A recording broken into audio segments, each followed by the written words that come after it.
tarde, amados irmãos, em nome de Jesus.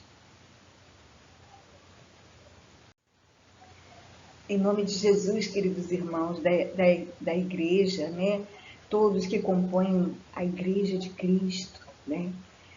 Nós estamos na EBD em casa, queremos agradecer a Deus, né? Porque Ele nos concede mais esse dia de vida, mais esse dia em que nós estamos juntos aqui. Não podemos estar juntos por causa dessa pandemia, literalmente, mas estamos juntos em espírito, estamos juntos virtualmente, através da internet. E eu peço a Deus agora, o Todo-Poderoso, o Criador dos céus e da terra, que enviou Jesus Cristo para me salvar. Oh, meu Pai, que concedeu o Teu Santo Espírito para morar dentro de nós, a saber, aos que creem no nome de Jesus, que aceitam o sacrifício de Jesus para pagar os nossos pecados, Pai. Oh, meu Pai, não é apenas nossa justiça praticada que estamos diante de Ti, Senhor. Não é, Pai, mas é pelos méritos de Cristo, é pelo sacrifício de Cristo na cruz do Calvário, que nos aproxima de Ti, que nos justifica. O Senhor Jesus, que é o autor e consumador da nossa fé, Pai, é que nos apresenta a Ti. Até a nossa fé não é nossa, tem um autor e consumador que é o Senhor Jesus. Então, Pai, em todos os momentos queremos pedir ao Senhor que o Senhor cresça, que o Senhor Jesus cresça e a gente diminua, Pai, e a gente aprenda de Ti nesse momento que vamos estudar a Tua palavra, Senhor. Abençoa todos que estão vendo o EBD em casa, Pai, e que venha o entendimento da Tua palavra a todos nós, em o nome de Jesus. Amém. Nós vamos falar sobre o reino vasto e complexo de Salomão. Reino simples, né? No início começou simples, depois virou um império. Ele mesmo, né? Deixa eu abaixar aqui um pouquinho a cadeira. Abaixei, fica mais próximo de vocês. Ele mesmo se constituiu o maior nível de autoridade. Salomão, queria falar governou e Salomão ao mesmo tempo, falei Salomão. Salomão governou com autoridade, né? Ele tinha autoridade que vinha de Deus, ele mesmo sabia disso, né?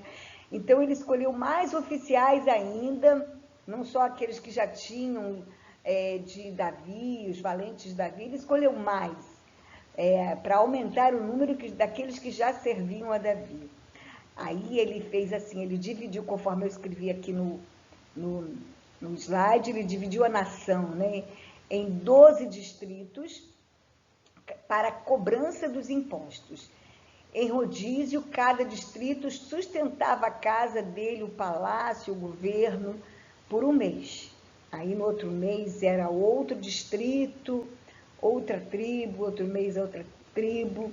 E ele colocou superintendentes para governar essas tribos, para governar esses distritos, vamos dizer assim, para cobrar os impostos.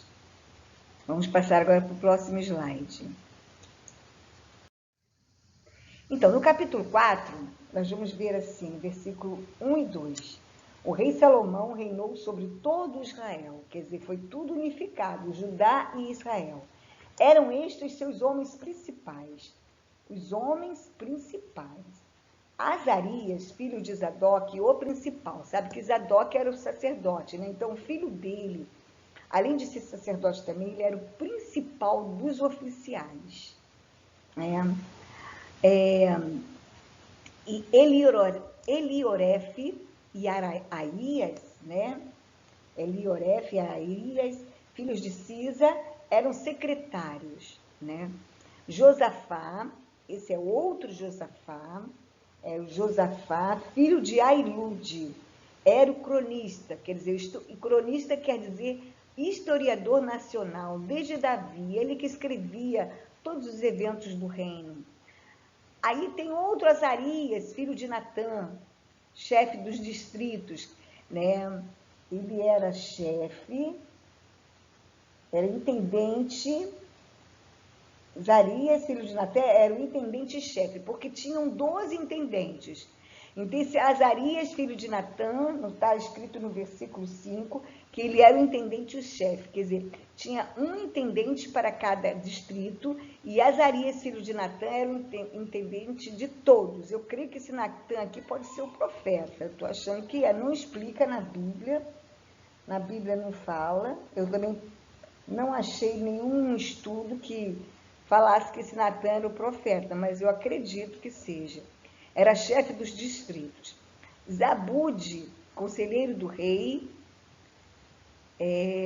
Aizar, mordomo do palácio, Adonirão, chefe dos trabalhadores forçados, quer dizer, tinham pessoas que eram trabalhadores forçados, tipo assim, eu acho que aqueles escravos, né, presos políticos, né, vamos dizer assim, presos de outras nações, né, aqueles escravos.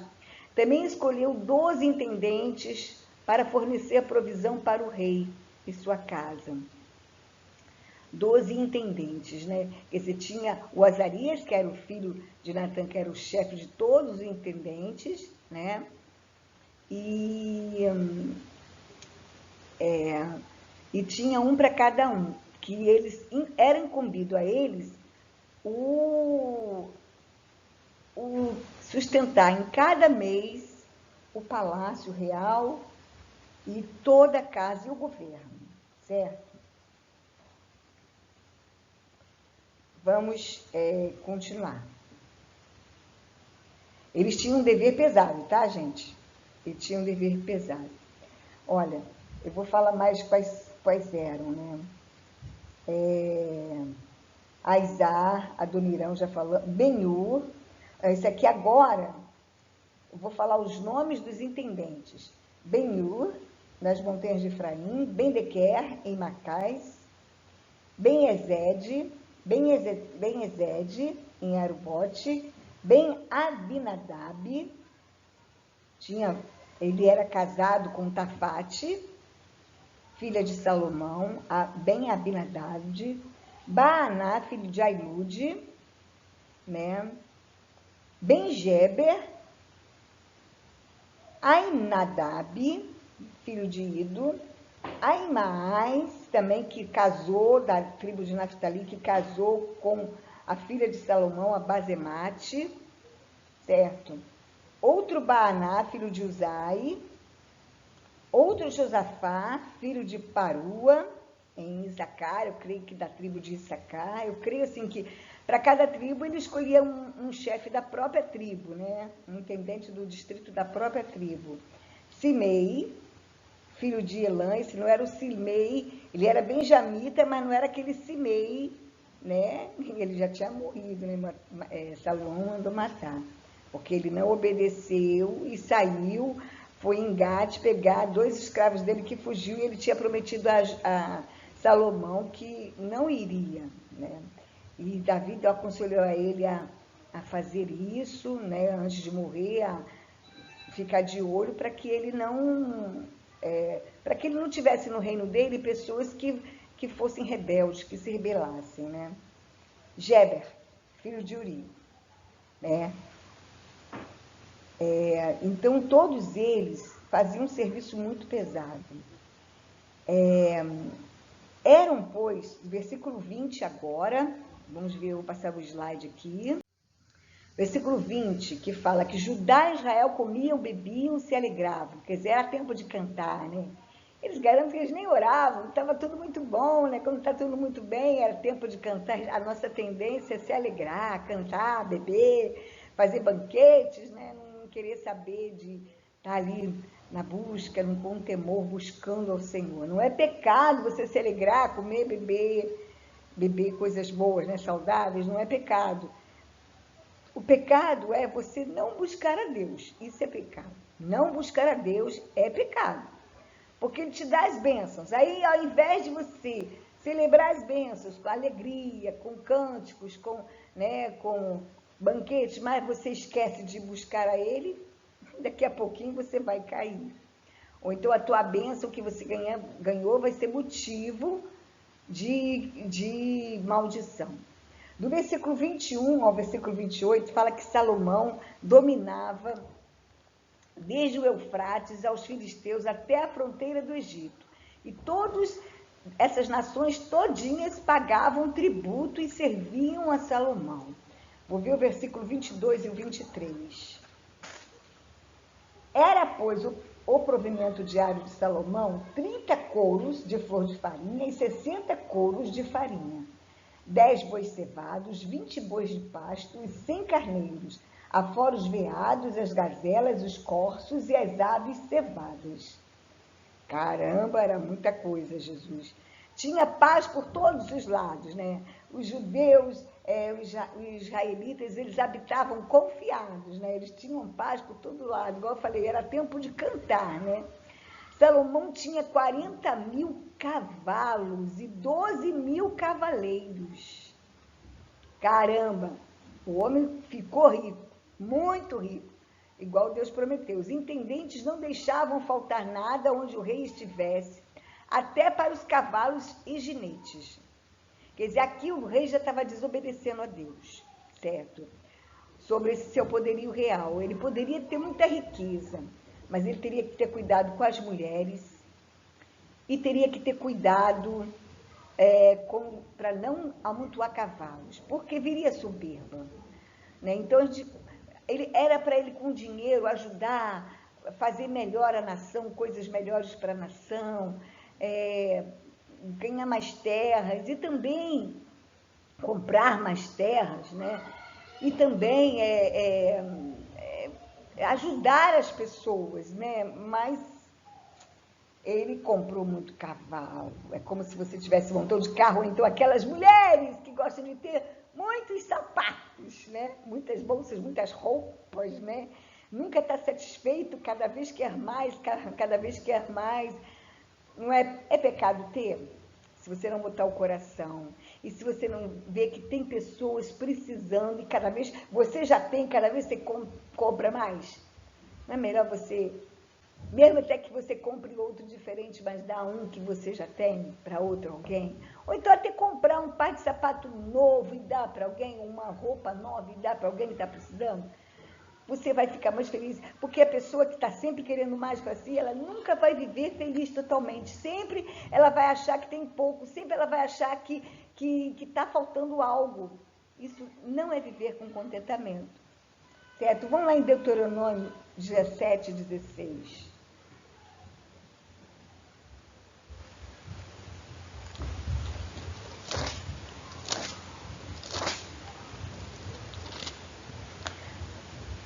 Ó, no versículo 15, não, vou ler do 14 em diante.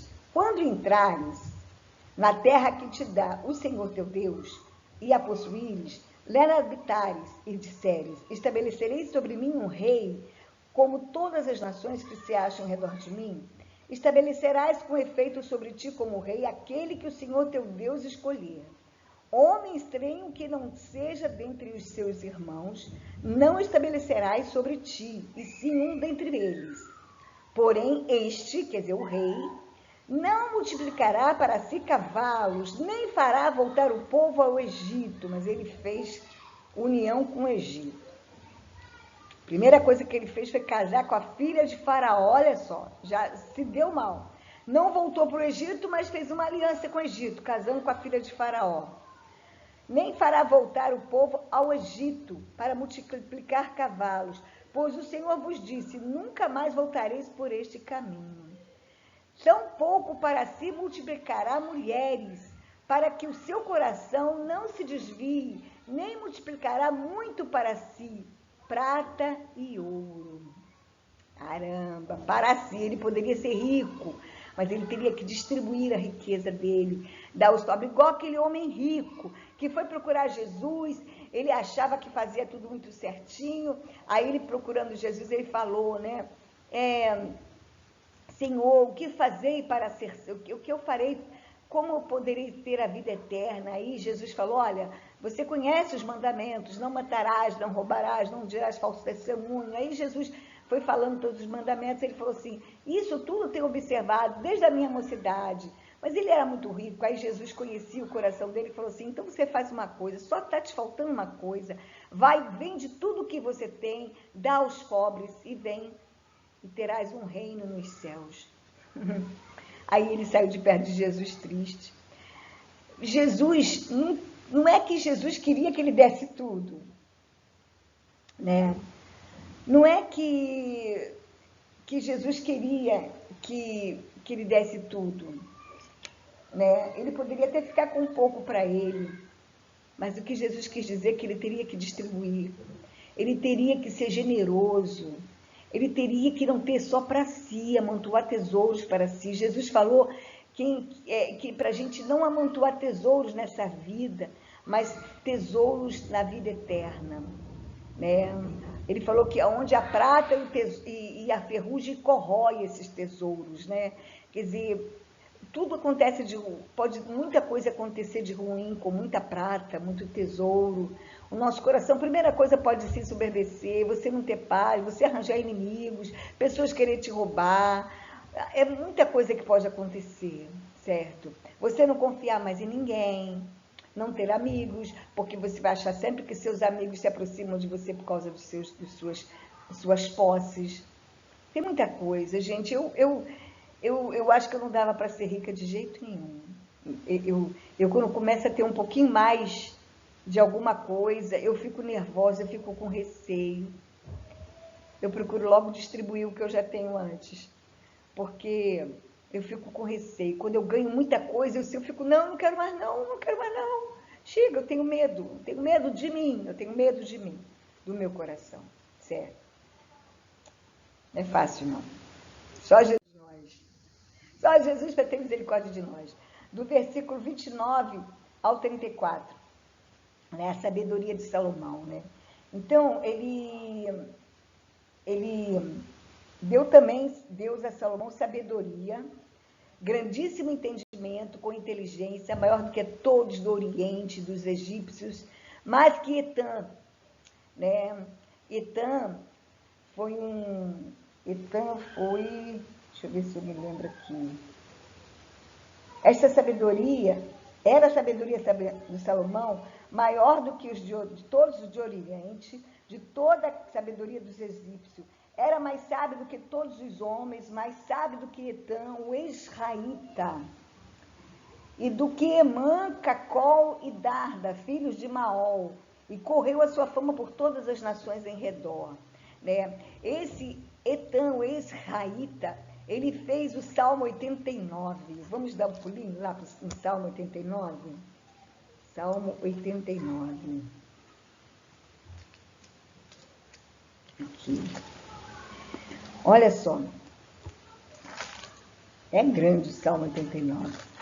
Eu vou ler só um pedacinho. Ó. Cantarei para sempre as tuas misericórdias ao Senhor, os meus lábios proclamarão as tuas gerações, a todas as gerações, a tua fidelidade.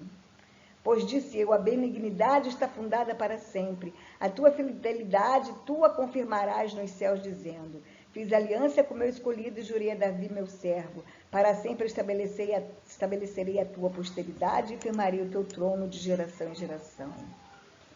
Esse Etan aqui, salmo didático de Etan, israelita, né?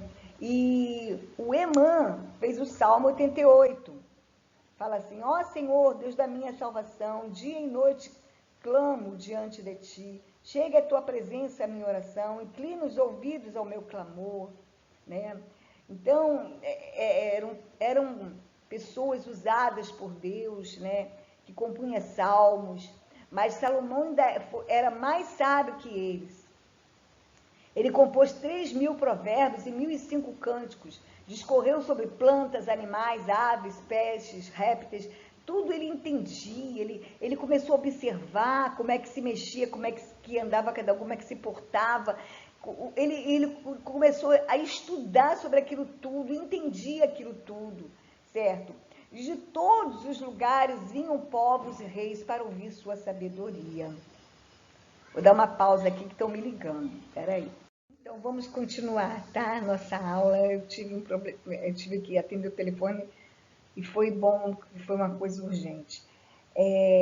Vamos ver Provérbios. Eu escolhi 3 versos de Provérbios de Salomão para a gente verificar a grandeza, a beleza, né? A sabedoria desse homem que foi tão usado por Deus, né? Pena que depois ele se perdeu por causa dos cavalos dele, por causa das mulheres, que foram 700 mulheres, 300 concubinas, eu não sei como é que ele dava conta disso, né? Que fizeram ele afastar do Deus Todo-Poderoso. Eu creio que ele se arrependeu no final, nós vamos depois ver. Ele se arrependeu no final, ainda bem que parece que ele voltou para Deus e o Senhor o perdoou, deve ter obtido a salvação em Cristo Jesus, porque só o Senhor sabe quem será salvo, quem não será. Nós não podemos acusar ninguém, dizer, ele não vai ser salvo, ele não foi salvo. Não, nós não podemos fazer isso.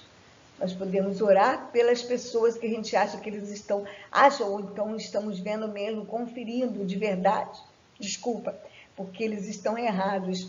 E a gente primeiro tem que olhar para nós, olhar a trave que está no nosso olho, para depois de tirar o cisco do olho do irmão, avisá-lo e tudo. Pode até fazer isso, avisar o irmão que ele está errado. Primeiro consertar a gente, depois ir falar com o irmão, dando conselhos com amor, um modo de falar manso, humilde, não se achando melhor, né? Mas julgar, dizer, ele não foi salvo, ele foi salvo, a gente não pode falar. Só o Senhor é que sabe. Então, no Provérbios, capítulo 3, versículos 7 e 8, fala assim, não sejais sábio aos teus próprios olhos, teme ao Senhor e aparta-te do mal. No versículo 8, será isto saúde para o teu corpo e refrigério para os teus ossos. É não ter orgulho. Eu botei aqui, não tenho orgulho, mas eu escrevi errado, eu digitei errado. É não ter orgulho na alma. Não se achar independente de Deus. Achar que não precisa de Deus. Não se considerar melhor do que outra pessoa. Né? Que está falando, não seja sábio aos teus próprios olhos. Quer dizer, não se ache, né? Primeiro que não precisa, acha que não precisa de Deus. Coitado. Você é um mero mortal. E depois achar que você é melhor do que outra pessoa. Se considerar melhor e desprezar o outro. Nas minhas orações, eu peço a Deus para eu cuidar muito do meu coração, pedindo principalmente, me ajuda, Deus, a não desprezar o meu próximo aqui dentro. Ó. Porque às vezes por fora, eu posso nem desprezar. Trato bem e tudo. Mas e por dentro? Lá dentro, que só o Senhor é que sonda mentes e corações. Será que eu estou desprezando no meu íntimo? A gente tem que pedir ao Senhor, me ajuda, Deus, em nome de Jesus, a eu nunca desprezar o meu próximo no meu íntimo, sempre considerá-lo. O apóstolo Paulo fala, considerai cada um os outros superiores a si mesmos.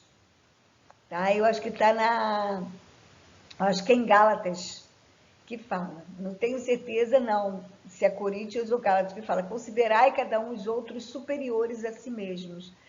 E é o que nós temos que fazer, é difícil, mas é só com Jesus que a gente consegue, é buscando, gente, estando aos pés do Senhor conforme Marta, quedados aos pés de Jesus, buscando, escolhendo a boa parte, porque Jesus falou, pouco é necessário, ou mesmo uma só coisa.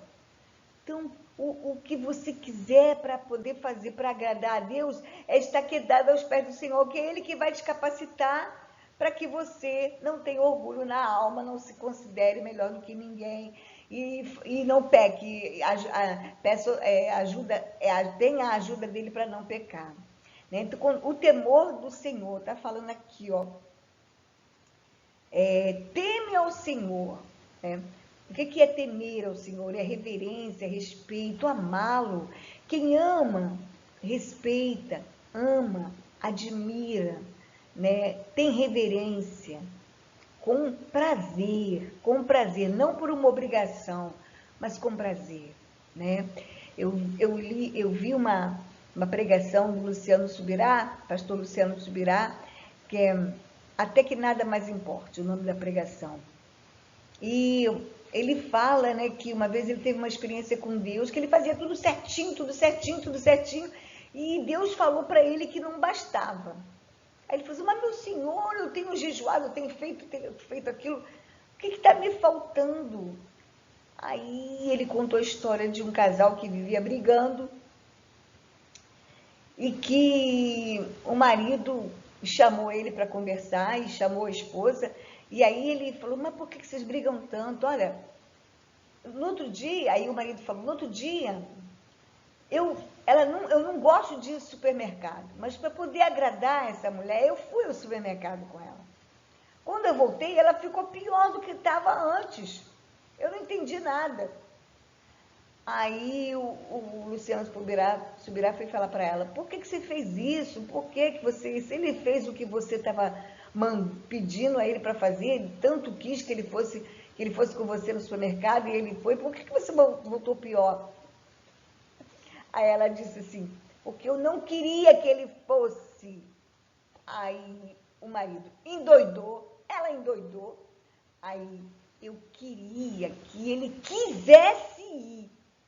Vocês estão me entendendo? O que ele quis dizer é que o que mais importava para aquela mulher é que ele fosse ao supermercado, o marido fosse ao supermercado com ela por prazer, simplesmente por querer estar perto dela, por prazer. É para agradar a ela, não porque fosse obrigado. Entendeu? A mesma coisa é Deus. O temor do Senhor nasce, a obediência do Senhor nasce quando você tem prazer em agradá-lo. E Ele conhece o nosso coração. E ter prazer em agradar a Deus, não fazer apenas por uma obrigação, mas ter prazer em obedecer a Deus, só se consegue numa busca. Nessa que Jesus falou, que Marta estava fazendo, Maria escolheu a boa parte. É escolher a boa parte, né? Quando ele fala também aqui em saúde, será isto saúde para o seu corpo, né? Quando se obedece a Deus, a sua misericórdia nos alcança.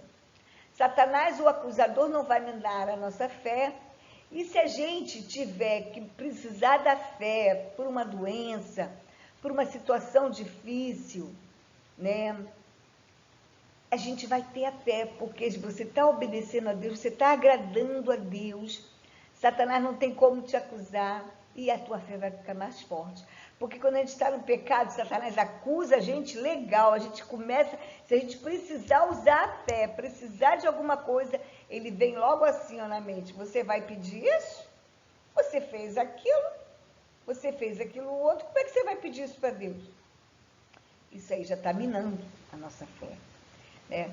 Quando ele fala aqui em refrigério para os ossos, está falando que é a paz da nossa alma, porque os ossos incluem a saúde para o corpo, os ossos fazem parte do corpo.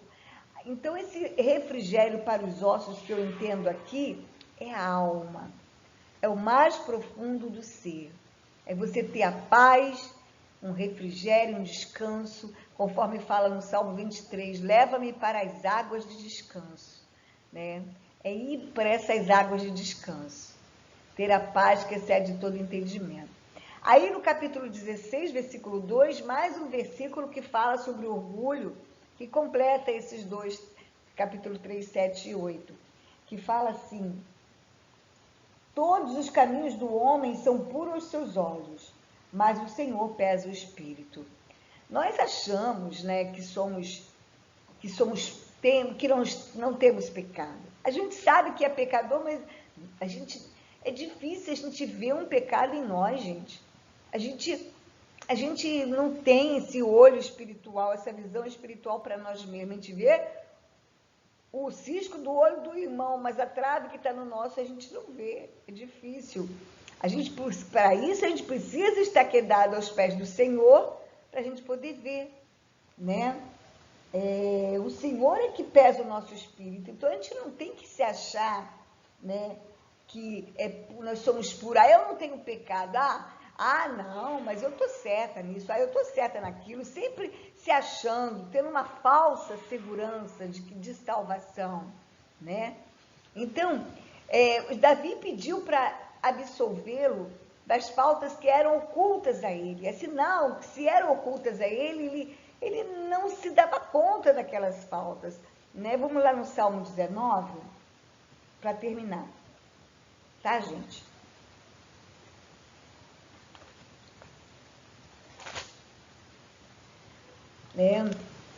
Ele fala assim no verso do 7 ao 14. A lei do Senhor é perfeita e restaura a alma. O testemunho do Senhor é fiel e dá sabedoria aos simples. Os preceitos do Senhor são retos e alegram o coração. O mandamento do Senhor é puro e ilumina os olhos. O temor do Senhor é límpido e permanece para sempre. Os juízos do Senhor são verdadeiros e todos igualmente justos. São mais desejáveis que o ouro, mais do que muito ouro depurado, e são mais doces do que o mel e o destilar dos favos. Além disso, por eles se admoesta o teu servo, em os guardar a grande recompensa. Olha só, a grande recompensa em guardar os mandamentos do Senhor. Quem há que possa discernir as próprias faltas? Absolve-me das que me são ocultas. Olha só, quem há que possa discernir as próprias faltas? Nós mesmos, a gente geralmente se acha puro aos nossos próprios olhos. Absolve-me das faltas que me são ocultas. Também da soberba guarda o teu servo, que ela não me domine. Então serei irrepreensível e ficarei livre de grande transgressão. As palavras dos meus lábios, o meditar do meu coração, sejam agradáveis na tua presença, Senhor, rocha minha e redentor meu. Né? Então, ele nos guardando, pedindo para a gente não ter soberba, né? Para que a soberba não domine a nós, o orgulho, o se achar puro aos olhos, o se considerar melhor do que os outros, se achar sábio aos seus próprios olhos. Tudo isso Salomão escreveu, né? Que ele escreveu e acho que estava servindo para ele. E por isso, de repente, no final da vida dele, ele voltou para o Senhor. Eu creio, né? Eu acho, né?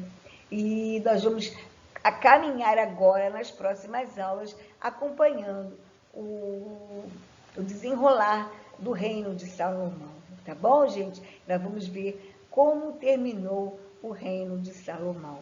Tá bom? Então, se Deus quiser, na próxima aula estaremos juntos, em nome de Jesus. E eu peço que Deus os abençoe e os guarde. Faça resplandecer a luz do rosto do Senhor sobre vocês e dê a paz a vocês. Em o nome de Jesus. Até a próxima. E obrigada pela atenção. Deus os abençoe em nome de Jesus. Amém.